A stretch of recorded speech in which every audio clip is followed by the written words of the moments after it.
नमस्कार दर्शकों, आप देख रहे हैं अमर उजाला डिजिटल और मैं अलीगढ़ से चमन शर्मा।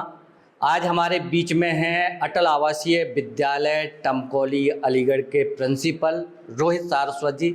ये महत्वपूर्ण वीडियो है क्योंकि यह बहुत ही महत्वपूर्ण योजना है प्रदेश सरकार की अटल आवासीय विद्यालय को लेकर के।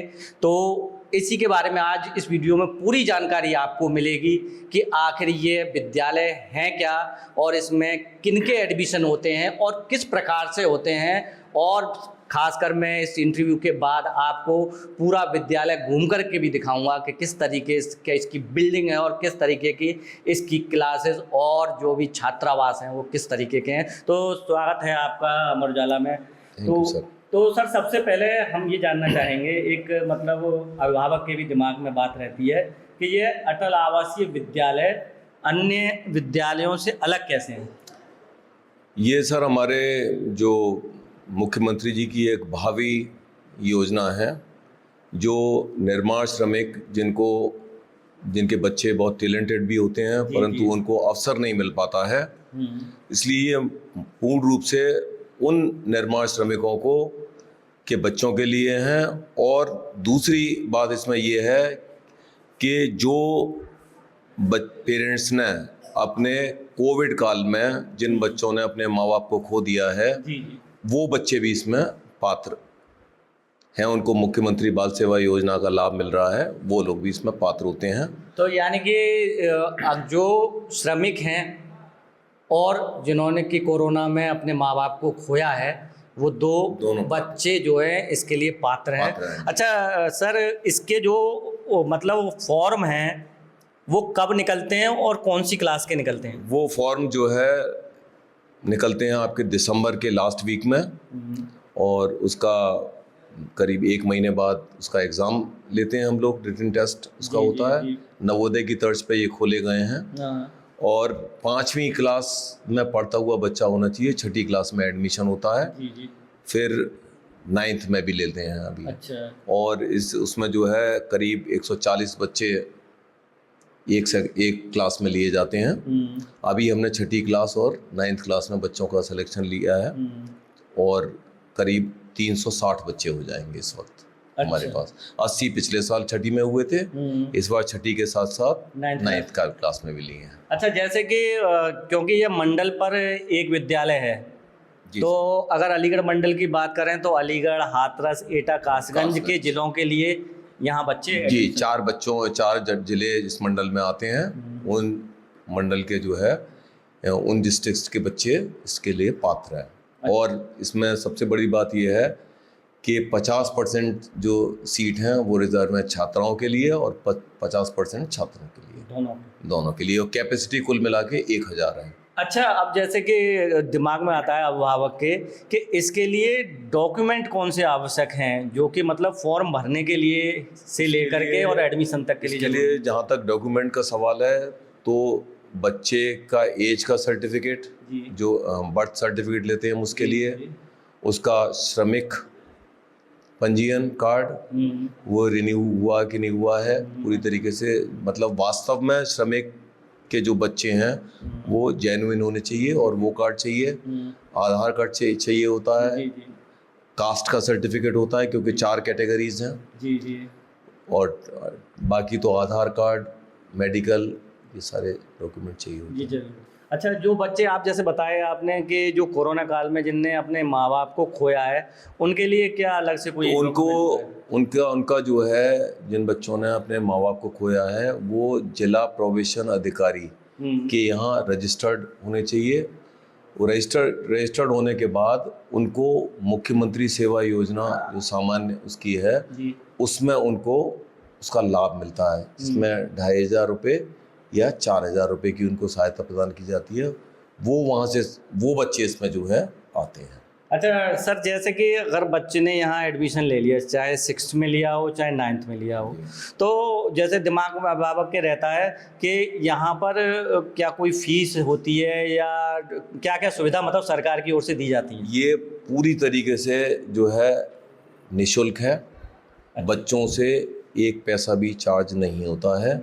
बच्चों को सारी सुविधाएं यहाँ पर सरकार की तरफ से हैं। आवास में रहना, उनका फर्नीचर, उनके डेली यूज आइटम्स, उनके बेडिंग आइटम्स, उनके यूनिफॉर्म, स्टेशनरी, किताबें, जूते, चप्पल, सारी चीज़ें जो है सरकार के द्वारा दी जाती हैं। भोजन, प्लेग्राउंड की फैसिलिटीज़ और बहुत सारी लैब्स वगैरह हैं, स्मार्ट रूम्स हैं, डिजिटल टीवीज़ लगे हुए हैं। तो सारी सुविधाएं अत्याधुनिक जो किसी भी प्राइवेट स्कूल में भी नहीं होती हैं, वो सारी सुविधाएं हमारे माननीय मुख्यमंत्री जी ने इन श्रमिकों के लिए किया हुआ है। अच्छा, जैसे कि चलो स्कूल की यूनिफॉर्म दे दी, खाने के लिए दे दिया, रहने के लिए दे दिया, तो बाकी के, क्योंकि हर समय तो बच्चा स्कूल की यूनिफॉर्म पहनेगा नहीं, बाकी समय वो टी शर्ट देते हैं, उसको ट्रैक सूट देते हैं, सारी चीज़ें उनको देते हैं। घर से बच्चे को सिर्फ घर पे पहनने के कपड़े लाने हैं, बाकी सारी चीज़ें यहाँ से मिलती हैं। ब्लेज़र हुआ, टी शर्ट, ट्रैक सूट, क्योंकि बच्चा स्पोर्ट्स में भी जाएगा, उनको जूते, चप्पल, सारी चीज़ें उनको प्रोवाइड कराई जाती हैं। अच्छा, एक सर, जैसा कि दिमाग में अभिभावक की बात आती है कि यहाँ पे आवासीय है और खाने पीने की है, तो वो रूटीन क्या होता है सुबह से, अगर हम रात तक करें? सुबह 5:30 बजे से रूटीन शुरू हो जाता है। बच्चों को जगाया जाता है, सुबह उनको फ्रेश अप होते हैं, उसके बाद में उनकी exercise, yoga exercise, PT, drilling, सारी चीज़ें उनकी की जाती हैं सुबह। अच्छा। उसके बाद वो ब्रेकफास्ट में आते हैं, और ब्रेकफास्ट में आने के बाद में यहाँ क्लास चलती हैं 8 बजे से लेके 1:40 तक। अच्छा, लगातार। उसके बाद जो है लंच में जाता है बच्चा लंच के बाद में रेमेडियल क्लासेस लगती हैं। जो कुछ बच्चे ने पढ़ा है वो बच्चा उसमें, उसको कोई भी लर्निंग डिफ़िकल्टीज आती हैं, कोई गैप्स आते हैं, तो उसमें उसका निर्वारण किया जाता है। अच्छा। जो भी चीज़ें हैं जो उसकी समझ में नहीं आया, और हमारा टीचर वहाँ पर मौजूद रहता है, तो जो भी चीज़ें हैं उसकी डिफ़िकल्टी एरियाज़ हैं, वो सारा हम काम उसमें कराते हैं। उसके बाद में 4:30 बजे तक ये क्लासेस चलती हैं। उसके बाद बच्चे को ब्रेकफास्ट देते हैं इवनिंग, फिर उनके गेम्स का टाइम होता है। तो शाम को खिलाते भी हैं? शाम को गेम्स उनके होते हैं। ग्राउंड्स हैं हमारे पास बहुत बड़े बड़े, ऐसे करीब 16-17 ग्राउंड्स हैं। टेनिस है, बैडमिंटन है, वॉलीबॉल, बास्केटबॉल, ये सारे ग्राउंड्स हैं हमारे पास। तो उसमें बच्चे को उसकी रुचि के अनुसार खिलाते हैं। उसके बाद में बच्चा फ्रेश अप होता है 10-15 मिनट के लिए, फिर सुपरवाइज क्लास लगती हैं। अच्छा, फिर क्लासेस होती है शाम? फिर क्लासेस शाम को लगती हैं। उसमें बच्चा अपना काम करता है टीचर के सुपरविजन में। अच्छा, वो देख रेख रखते हैं पूरी तरीके से, नहीं है कि अपने आप बच्चा नहीं, अपने आप वो बच्चा पढ़ रहा है, उसमें वो सारी चीज़ें उनको सुपरवाइज कर रहे हैं कि बच्चा क्या पढ़ रहा है। उसमें भी बच्चे कुछ पूछते रहते हैं। नहीं, सही है। तो टीचर 24 घंटे हमारे पास अवेलेबल है उसकी सहायता करने के लिए। तो रात्रि को सोना लगभग कितने बजे? 10 बजे। उसके बाद डिनर पर चले जाते हैं बच्चे। रात को 10 बजे लाइट ऑफ हो जाती हैं, उसके बाद सो जाते हैं। अच्छा, जैसे कि कई बार अभिभावकों के दिमाग में रहता है कि मतलब खाने में किस तरीके का क्या क्या दिया जाता है, कोई मेन्यू डिसाइडेड होता है। खाने का मेन्यू होता है, और हमारी मेस कमेटी है। अच्छा। जिसमें बच्चे भी इन्वॉल्व हैं। तो उनसे भी सलाह ली जाती है सीजन वाइज। हर महीने में 1-2 बार मीटिंग हम लोग करते हैं कि भाई क्या ये जो चल रहा है इसमें कोई चेंज चाहते हैं। सही बात है। तो बच्चे बताते हैं, उसको यथासंभव हम जो है इम्प्लीमेंट करते हैं। अच्छा, जैसे बच्चे यहाँ रहते हैं तो उनका अपने घर पर भी जाने का कई बार मन करता है, तो उसका क्या सिस्टम है? सिस्टम ये है कि हम पेरेंट्स की 1 महीने में 1 बार मीटिंग करते हैं, पेरेंट्स को बुलाते हैं। अच्छा, कि वो बच्चे को मिल सकते हैं। ठीक है। और इमरजेंसी केस में पेरेंट आके कभी कोई मिल ही लेता है। तो उसका ऐसा कोई रेसिपी पर 1 बार हमारा परमिटेड है। अच्छा। छुट्टियां होती हैं, छुट्टी में जो है हम बच्चे को घर भेजते हैं, पेरेंट्स लेने आते हैं। अच्छा। पेरेंट्स छोड़ने आते हैं। अच्छा, छुट्टियों में जैसे दीपावली, होली या वो बीच में होती है, तो जो मतलब 2-3 दिन या 4 दिन की होती होंगी, 6 दिन की, जो या विंटर ब्रेक होता है 10 दिन का दिवाली का, तो उसमें हम बच्चों को पेरेंट्स के साथ भेजते हैं और फिर वापस आते हैं। बच्चे जितने दिन की छुट्टी होती है वो बिताने के बाद में वापस आते हैं। अच्छा। उसमें भी हम उनको सफिशिएंट काम देकर भेजते हैं कि बच्चा अपना बराबर टच में हो। उद्देश्य ये है कि बच्चे का सर्वांगीण विकास होना चाहिए, और जो फैसिलिटीज मिली हैं तो बच्चा यहाँ कुछ बन के निकले। जी। तो तब इस योजना को सफल। अच्छा, जैसे कि क्योंकि 12th तक है, तो अभिभावक के दिमाग में ये भी रहता है कि यहाँ पर बोर्ड कौन सा चलता है? सीबीएसई बोर्ड से चलेगा। इंग्लिश मीडियम तो है? बिल्कुल इंग्लिश मीडियम है, बिल्कुल इंग्लिश मीडियम है। और सीबीएसई बोर्ड से संबद्धता है, इसकी हो गया है एफिलिएशन भी। अच्छा अच्छा बिल्कुल ले लिया। अच्छा। तो दर्शकों, आपने देखा कि इस वीडियो में अभी तो यही बताया कि यहाँ क्या क्या फैसिलिटी हैं, क्या यहाँ पर रूटीन रहता है सुबह से लेकर रात तक का, और क्या क्या यहाँ पर सुविधाएं हैं। अगर हम सुविधाओं पर बात करें, क्योंकि मैं इस वीडियो के तुरंत बाद ही आपको पूरा स्कूल घूम के दिखाऊंगा, यहाँ की जो सुविधाएं प्रिंसिपल सर ने बताई हैं, कैसी क्लासरूम है और किस तरीके के मेस और इत्यादि हैं, वो भी हम आपको दिखाएंगे। तो बने रहिए आप इस वीडियो में। अच्छा सर, अगर सुविधाओं की बात करें तो कुछ खास ऐसा जो आप बताना चाह रहे हो, जो क्योंकि आप पुराने समय में स्कूलों में रहे हैं, तो यहाँ पर कुछ खास ऐसा सुविधा रखा मैं हो? ये बात मानता हूँ कि बच्चे के सर्वांगीण विकास के लिए उसे एक बैलेंस्ड डाइट की जरूरत होती है, और वो बैलेंस डाइट हम बच्चों को प्रोवाइड करते हैं ताकि बच्चे का सर्वांगीण विकास हो सके। तो हर तरीके की जितनी भी लेटेस्ट चीज़ हैं वो हम बच्चे को उससे अवगत भी कराते हैं, बच्चों की रुचि का भोजन देते हैं। बैलेंस डाइट जो उनके शारीरिक विकास के लिए, मानसिक विकास के लिए आवश्यक है, वो हम सारी चीज़ें उनको प्रोवाइड करते हैं। इसीलिए हमारा स्कूल डिफर करता है और स्कूलों से।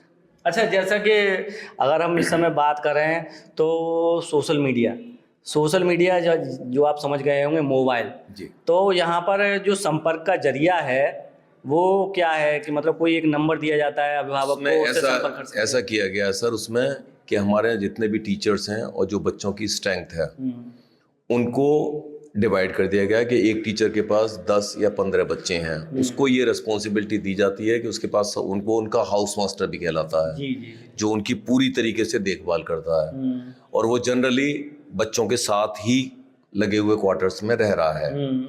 तो वो उनको नंबर दे रखे हैं, वो इमरजेंसी केस में हम उनसे बच्चों के पेरेंट्स से बात भी कराते रहते हैं, वो अपने सुविधा अनुसार। सवाल इस बात का है कि उनको इमरजेंसी में इसलिए यूज़ करते हैं, बात कराते हैं, क्योंकि बच्चे को अगर बात ही कराते रहेंगे तो बच्चा फ्री कहाँ है, बच्चा तो हमारे पास 24 आवर्स बिजी है। नहीं, तो फिर हमारे पास टाइम कहाँ है। जी जी जी। और इतने सारे बच्चों को तो हम सुविधा अनुसार 4 से आज बात करा दी, 10 से कल करा दी, इस तरह से जरूरत के हिसाब से करा घर पर बात करा देना, बात करा। और बच्चे पूरी तरह से एडजस्ट हो चुके हैं, अब बच्चे खुद नहीं चाहते कि वो डिस्टर्ब। अच्छा, जैसे उधर से अभिभावक अगर बातचीत करना चाहता है अपने बच्चे से, बात कर लेते हैं, उससे उसका हाउस मास्टर से वो बात कर लेते हैं सीधे सीधे। तो बच्चों के पास मोबाइल है ही नहीं, क्योंकि वो दे भी नहीं सकते हैं, तो वो उनके हाउस मास्टर से बात करता है। अगर वो जरूर वो पूरे हालचाल उनके बता देता है, फिर भी जरूरत पड़ती है तो बात करा देते हैं। तो दर्शकों, अब आपके भी दिमाग में ये होगा कि आखिर ऐसा स्कूल जो है वो देखने में कैसा है, उसकी बिल्डिंग कैसी है, उसकी क्लासेस कैसी हैं, उसके छात्रावास कैसे हैं, उसकी मेस कैसी है।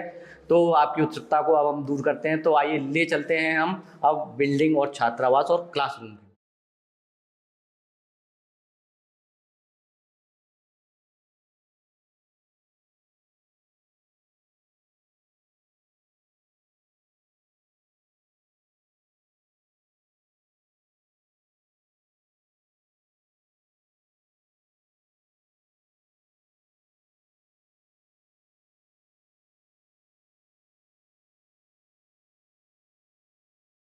तो दर्शकों, अब आपको ले आए हैं अटल आवासीय विद्यालय के जो छात्रावास है, जहाँ पर कि बच्चे रहते हैं। लड़कों के लिए अलग है, लड़कियों के लिए अलग है, सीनियर जूनियर विंग के हिसाब से भी अलग अलग है। तो यहाँ के बारे में जान लेते हैं और दिखाते हैं आपको कि किस तरीके से कमरे में सुविधा दी हुई है। तो आपका नाम क्या है? कमलेश। अच्छा, कुछ बताएंगे कि किस तरीके से बच्चों को छात्रावास में सुविधा दी जाती है, क्या क्या होता है कुछ? यहाँ 24 आवर्स गार्ड्स रहती हैं, सारी सुविधाएं अवेलेबल है, हर जगह उनके साथ गार्ड मौजूद रहती हैं।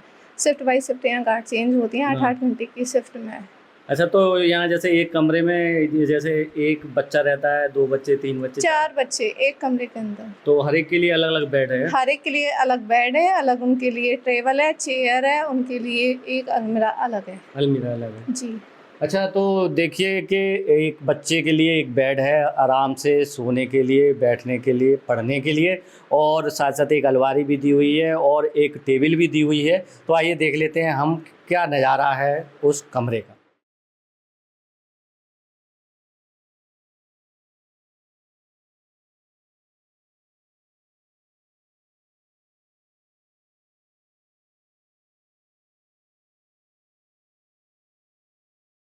तो अब हम दिखाते हैं आपको जो गर्ल्स का है उसका मेस।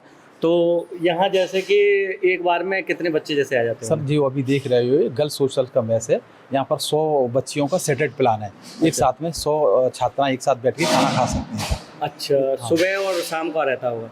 सुबह नहीं, 3 टाइम पे होता है सर। सुबह ब्रेकफास्ट होता है, ब्रेकफास्ट अच्छा, वो सभी यहीं पे लंच होता ब्रेकफास्ट, लंच, डिनर सभी यहीं पे होता है? अच्छा, शेड्यूल के मुताबिक जो शेड्यूल दिया हुआ है और उसी ये टाइम ये बदलता रहता होगा मीनू जो है इसका? मीनू का जैसे हमें समिति द्वारा मीनू मिला हुआ है। यदि बच्चे किसी मीनू में कोई दिक्कत करते हैं, जैसे यहाँ पर देखने में आया कुछ बच्चे देहात से संबंध रखते थे तो उन्हें पोहा खाना पसंद नहीं था। जी, जी, जी। तो हमारे यहाँ पर सीडीओ मैम आई, उनसे डिस्कस हुआ तो उन्होंने डीएलसी साहब हैं, प्रिंसिपल साहब हैं, और मीटिंग होती है हर महीने में। तो स्टूडेंट जो चाहते हैं प्रोवाइड करते हैं, वो सुविधा उपलब्ध हो जाती है, ऐसी कोई बात नहीं अच्छा, है। कुछ जैसे कि कभी मन करता है बच्चे का कि अगर उसे पूड़ियाँ खानी है या पराठे खाने हैं, तो ऐसा भी कुछ नहीं सर, वो 7 दिन में अलग अलग डिसाइड है। पूड़ी भी है, एक दिन छोले भटूरे हैं, पराठे हैं, सब चीज़ है, हलवा है, वो सब चीज़ डिसाइड है। अच्छा। बच्चा ऐसी कभी फैसिलिटी वो नहीं रखता है अपनी डिमांड कि आज ये रख दो, तो ऐसा इतना नहीं। कुछ होता है खाने के लिए? सब कुछ अब अच्छा है। तो आइए चलते हैं, देख लेते हैं मैस को।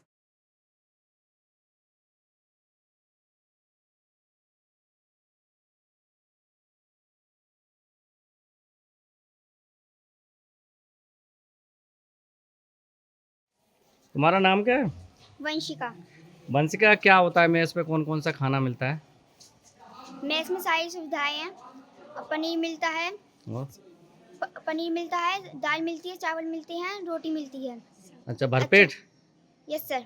अच्छा, क्या नाम है आपका? छाया। छाया, कौन सी क्लास में? 7th है। अच्छा, पढ़ाई कैसी है यहाँ की? बहुत अच्छी है यहाँ पे। अच्छा, मतलब क्लासें कितने बजे से स्टार्ट होती हैं? 8 से 1:40 तक होता है। अच्छा, और फिर शाम को भी होती हैं? शाम को 3 से 4:40 तक होता है। अच्छा, बहुत पढ़ाई अच्छी है। हाँ। क्या नाम है आपका? कीर्ति। अच्छा, आपको ये खेल के लिए कैसा प्रबंध है? सर बहुत अच्छा है।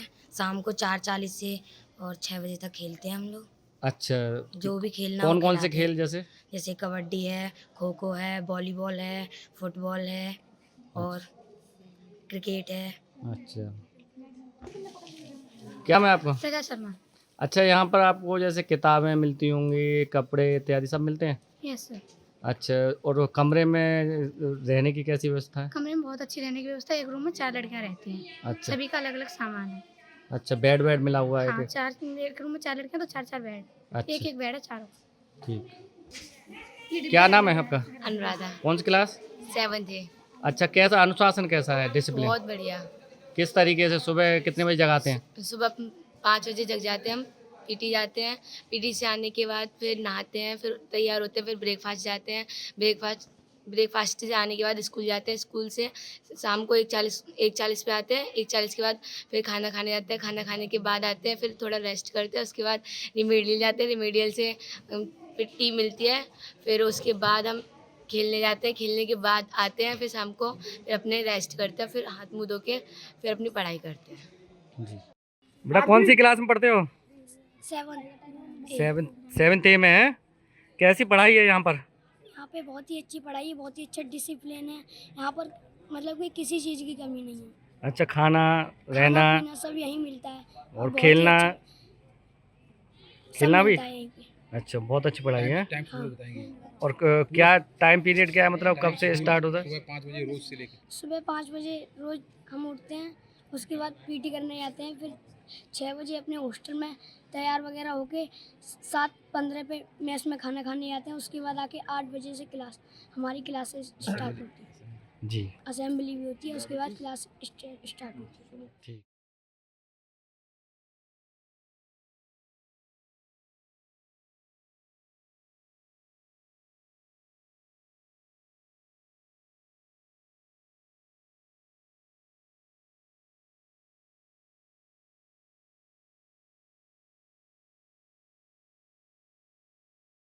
तो दर्शकों, अब हम अंत में ले आए हैं अटल आवासीय विद्यालय का जो ग्राउंड है, प्ले ग्राउंड, ये जैसा आप देख रहे होंगे। तो सर, यहाँ पर कौन कौन से ग्राउंड हैं, किस तरीके के? सर जैसे हमारे पास गेम्स के हमारे पास शेड्यूल हैं, तो यहाँ पर फुटबॉल भी खिलाते हैं, वॉलीबॉल भी खिलाते हैं, क्रिकेट का मैच भी कराते हैं। ये सारे शेड्यूल के मुताबिक सारे प्ले ग्राउंड में हम गेम कराते हैं सर। अच्छा, कुछ और कहना चाहेंगे अटल आवासीय विद्यालय के बारे में? सर मैं आर्मी से बिलोंग करता हूँ, जी तो मैं अपने दृष्टिकोण से बताना चाहता हूँ कि इंडियन आर्मी में टोटल 5 मिलिट्री स्कूल थे। जी जी तो एक मिलिट्री स्कूल हिमाचल में मेरे भी बच्चे पढ़े, 2 मेरे पास बच्चे हैं, दोनों ने हिमाचल मिलिट्री स्कूल में शिक्षा प्राप्त किया। जी जी तो मुझे वहाँ का अनुभव था, तो मैंने अनुभव देखा, मुझे बहुत खुशी की बात है। रिटायर होने के बाद मुझे यहाँ मौका मिला ड्यूटी करने का मौका मिला जी। और उसके बाद तो जो वहाँ का मेरे को अनुभव था, उस अनुभव को मैंने इस स्कूल में लागू किया और शायद यही सभी स्कूलों में एक आर्मी से रिटायर्ड मेजर, कैप्टन और लेफ्टिनेंट कर्नल रिटायर एक प्रशासनिक अधिकारी की नियुक्ति हुई है, उसी हिसाब से चल रहे हैं। तो मैं अपने अनुभव से बताता हूँ कि इंडिया में तो 5 मिलिट्री स्कूल थे, परंतु हमारी योगी सरकार जी ने एक स्टेट उत्तर प्रदेश में एक मंडल में एक मिलिट्री स्कूल बना दिया। ये सही बात है, अपने अटल आवासीय विद्यालय के रूप में अटल आवास का नाम तो दिया, परंतु अटल साथ में मेरे दृष्टिकोण से एक मिलिट्री स्कूल है जो कि बहुत बड़ा दर्जा दिया है और बच्चों को अनुशासन सिखाता है। बिल्कुल, अनुशासन तो हम सेम मिलिट्री स्कूल की ही तरह यहाँ अनुशासन लागू है, वही यहाँ पर नियम कानून लागू हैं, वही शेड्यूल लागू है, वही मेस में जैसे वो बच्चे मेस में खाना खाते थे उसी प्रकार से यहाँ का मेस हमने सब कुछ वही लेआउट कर रखा है। तो दर्शकों, आपने देखा इस वीडियो में कि अटल आवासीय विद्यालय किस तरीके से जो प्राइवेट स्कूल होते हैं, पब्लिक स्कूल होते हैं, उनको भी पीछे छोड़ रहे हैं। अगर यहाँ की सुविधाओं को देखें, यहाँ की पढ़ाई को देखें, तो आप देखते रहिए अमर उजाला डिजिटल। मैं अलीगढ़ से अमर उजाला के लिए चमन शर्मा। अगर आप ये वीडियो YouTube पर देख रहे हैं तो हमारे चैनल को सब्सक्राइब करें और बेल आइकन को दबाना ना भूलें। अगर आप Facebook पर ये वीडियो देख रहे हैं तो हमारे पेज को लाइक करें।